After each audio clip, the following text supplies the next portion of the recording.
Up Southwest Florida. So what's going on, man? We're here, man. Scott Gregorio and Edgardo Ballantyne. We are coming to you from Edgardo's Naples office today. That's right. Naples in the house. What's up?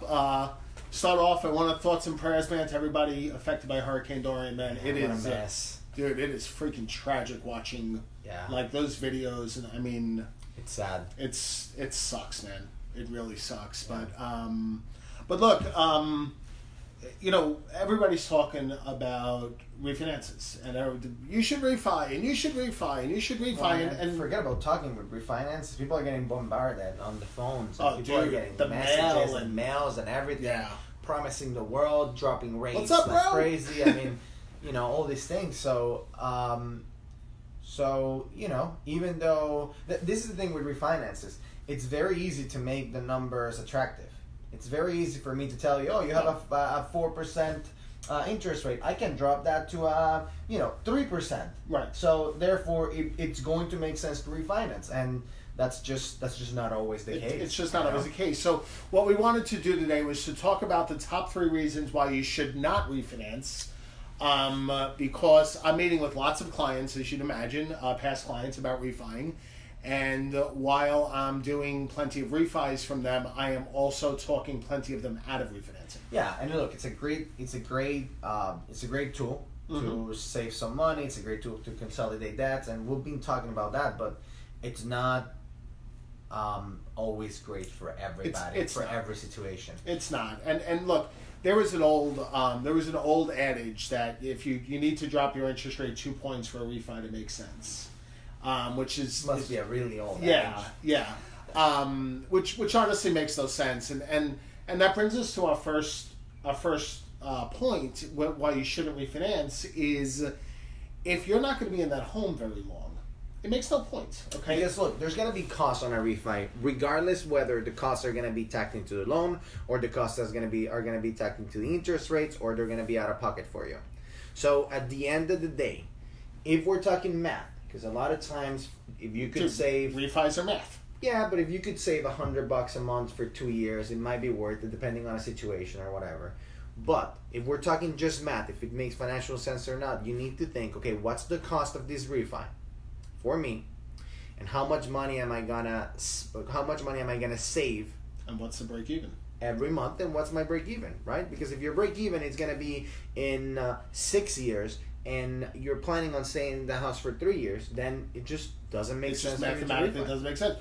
With the exception of somebody that says, I just freaking need to save $100 a month. Correct. But if it's not like really fixing a problem, because I think the problem overshadows.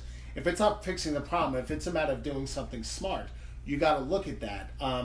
The other thing I think you gotta look for in this context is, what is the term of the new mortgage? What are the terms? Okay, because you know you're 2-3 years in on your mortgage, and I'm tapping you into a 30-year mortgage, into a new 30. Now, again, what's your exit strategy? If you're out of that house in 10 years, who gives a crap?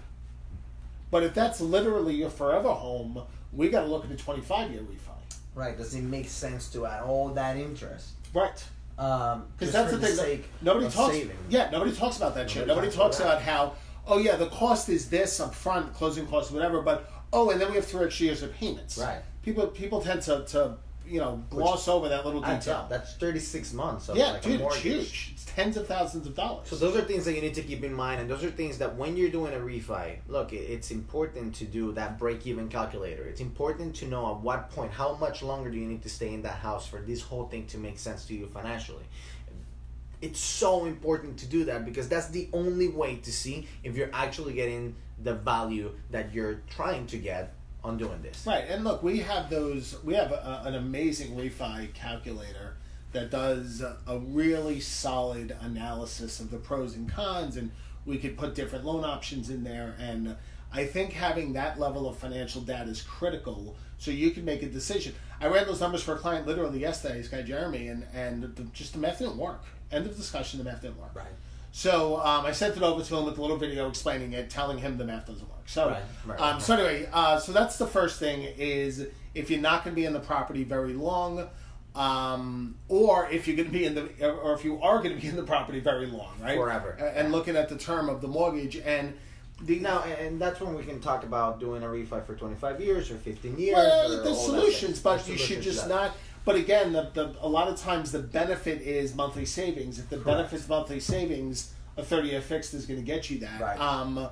So that's on what we call a rate term refi, right? Where they're adjusting the rate of term. Let's switch gears to a cash out refi. So the most common mistake when it comes to a cash out is for people to roll over short term debt. So I need 20 grand. I need 15 grand. And I know that I'm going to pay that off in a year. Right. So why not refi? Right. The only benefit of the refi is to get that money if your term it's not going to go from a 30 to a 25, or if you're not going to save some money on your normal mortgage payment, mortgage insurance, all these things.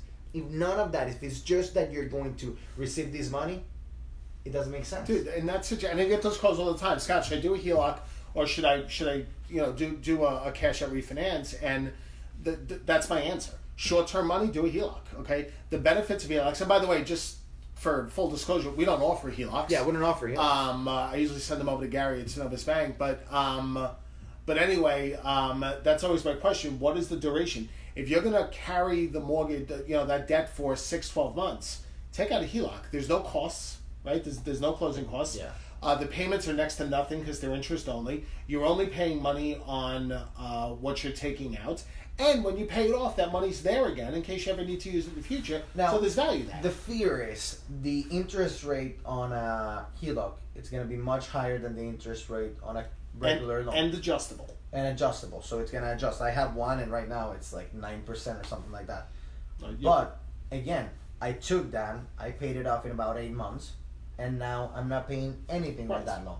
Right. So it made a lot more sense for me to do that than to amortize that for 30 years or 25 years and pay interest, even though it's only 3% or 4% or whatever, but for that long period of time. Absolutely. And look, And same thing, we have a break-even calculator for that. Of course we do, yeah. And that's, look, any loan officer you're talking to about refinancing, if they're not providing you with financial data, tools, and resources to analyze the math of it, you're just talking to the wrong person. Right. Now, the slight spin-off of the second point with cash out refinance, talking about debt consolidation, I think that's something important to talk about, where you have to be very careful to not roll short-term debt, like a car, into your mortgage. Okay. Now, again, if you're screwed and you need to save money because of ABC, save money. Or if you have a car where and I used to see that at the bank I used to work, and you have a car with a 20% interest rate or a 17% interest rate, then okay, let's have that conversation. That's fine, but I could still make an argument for refinancing the car into a lower interest rate. The problem with those is they're upside down a lot of times. That's fine. That's fine. I could see that, but the challenge with rolling a car, for example, into your mortgage is that you have now turned that car loan into a 30-year mortgage. You're taking a 5-year loan and you're sending it for 30 years. Now, if you're going to keep the car for 30 years, that makes sense, but I don't know anybody who does that. So the challenge is 3, 5, 7 years down the road, you're going to get another car, and now you're essentially making a double car payment. Now, what we try to do with people, and what we try to, when there's this cash flow savings that are not necessary, it's not that you need this cash flow in order to be able to buy medicine or something like that. We try to show also how beneficial it is for you to continue taking that money, but instead of paying off that other debt, adding it towards the principal. And a lot of times that makes a lot of sense. Look, I think that's critical, and it's not. Look, get rid of my pop-up. That's driving me nuts. The thing is this, okay? If you're going to do a refinance for somebody and not have a conversation about how to maximize the benefits, Right. I'm doing a refi for a client now. I'm saving them close to $700 a month. I talked to them for 40 minutes about what are we going to do with this $700 a month, because if we're saving them $700 a month and then they're taking the benefits of that $700 and it's just getting pissed away every month, it's not being deliberately deliberately put to work for them, then there's benefits to the refi, but you're looking at a small piece of it. If you're taking that and applying it to the principal, or you're taking it and putting it into a mutual fund, or you're taking it and funding your kid's college, something deliberate and planned on the back end, I think is critical to that. And same thing with the cash out. When you take cash out, if you're taking it and buying an investment property, let's say, Sure. That's a whole different conversation that you're taking it and taking a trip. Look, rich people know that making your money work for you is the key to being a rich person. That's not, that's nothing we invented. So being smart with it, I think, is absolutely critical. And again, this is outside the context of ABC happened. I'm working with one client. Wife got real sick. The medical bills went through the roof. Right. Disability hasn't triggered yet. Let's just write the ship. Right. So let's talk about another thing that's very popular out there as a third thing. And this may sound counterintuitive to people, but let's talk about why you shouldn't do a no-cost refinance. Okay, typically, and you got to watch this the way it's presented, because some people talk about how, it's a no-cost refi, meaning there's no cost out of pockets. Right, okay? but that's the key there. There's no such thing as a no-cost refi because, look, you have to pay the government, regardless of who's your lender. You have to pay title. You have to pay title regardless of who's your lender. So who's paying for that, and how are you paying for that? Are you paying for that in the form of adding that into the loan? So equity. Are you paying that in the form of bumping that rate? Okay, now most people don't know what the hell that means. Let's talk about that. So, just very simplistically, we as lenders, we can give That's a solid word, simplistically. I like that. I'm going to go with that. We can give you a higher rate, mm-hmm. and because of the higher rate, we give you credit, we give you money towards these payments. Right. So now, instead of rolling the cost into your equity, you're rolling the cost into your interest. Or, vice versa, we can give you a lower rate than your credit score and that your situation would afford you, but you pay to drop that rate. What's your points? So you can do that. You can do that one way or the other. So a lot of times we bump the rate up so we don't touch the equity on that refi. And sometimes that doesn't make sense. Look, I think every time that's being looked at, an analysis needs to be done. What is the interest rate with closing costs? What is the interest rate without closing costs? Right. And what is your situation, your exit plan, your exit strategy, etc.? And how do we right that ship? And the thing is, with refinances, you're going to have so many options. You're going to have a 30-year, a 25-year, a 20-year, a 15-year. We're going to be able to roll things into an equity. We're going to be able to drop that rate. There's so many options that just picking one without really looking at every scenario, without really looking at the break-even analysis and all these things, it's just irresponsible. I think 100%, and rates are going to continue to go down. I mean, the jobs report, I don't know if it came out yet, but if it did, I'm not aware of it, but it's expected to be very strong. Right. The ADP report came out, I think 190,000 new jobs. The expectation was 150. Right. So a lot of strength there. It does keep our unemployment at 3.7%. But even though that this is a slightly beneficial. That's not great for the rates right now. Exactly. I mean, it's a beneficial economic thing, which isn't good for interest rates, but long term, right? The analogy we use, going on a down escalator with a yo-yo. Right. The yo-yo's going up and down, but the trajectory is down. It's down. So look, stay away from a lot of the advertising. I know I did a video on Facebook with one of the best known, if not the best known, mortgage lender out there. And I did a video showing their website. I looked at their advertised interest rates. I scrolled down to the fine print. They were advertising a very attractive rate on an FHA loan. Scrolling down, that was based on a 23% down payment, paying 2 1/8 points at closing, and a loan amount of $260.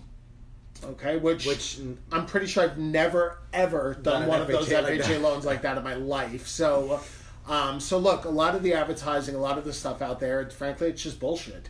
And consumers don't know. They hear a name, and they think that's a household name, so I can trust them. Right. Just because a company spends $20 million a month in advertising does not mean that they're the best option to go to. They might be, but it doesn't mean necessarily.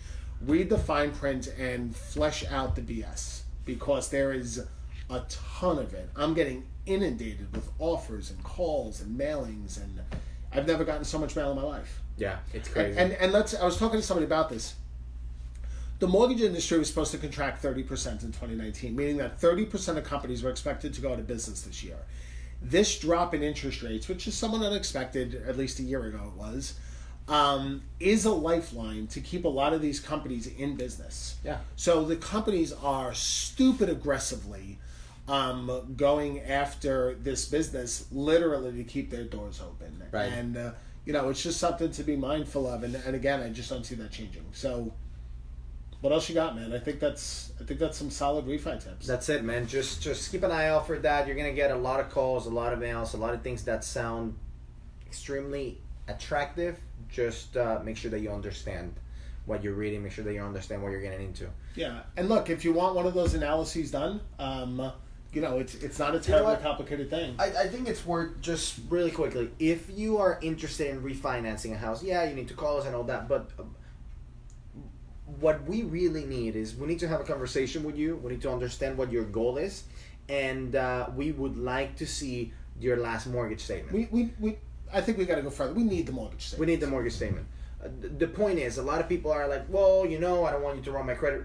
Let's talk first. Let me look at that mortgage statement. Let's see what's going on. Let's see what your goal is. Because in that initial conversation, 50% of the time we can say, look, this is gonna make sense for you, and let me show you how. Or listen, this might not be the right path for you.